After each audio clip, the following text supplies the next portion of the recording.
Kecamatan Indramakmur di Kampung Jambu Lubuk. Ini karena semalam hujan yang sangat deras sehingga tadi pagi air mulai naik ke halaman rumah warga.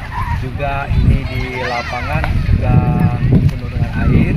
Ya, semoga saja dengan cuaca yang cerah pada siang hari ini semoga air berangsur surut. Tapi apabila hujan nanti akan turun kembali, itu dikhawatirkan air akan bertambah naik, malah nanti akan juga ke areal rumah warga. Ada beberapa rumah warga air sudah naik, tapi ini kami melihat di sebelahnya sudah mulai surut karena cuaca panas pada siang hari ini. Ya baik Pak, ada berapa desa yang tergenang air Pak? Desa yang tergenang air ada 5 desa. Desa Juluk Raya Utara, Desa Juluk Raya Selatan, Desa Sagup Jaya, Desa Alu Imira, juga Desa Alu Hitam.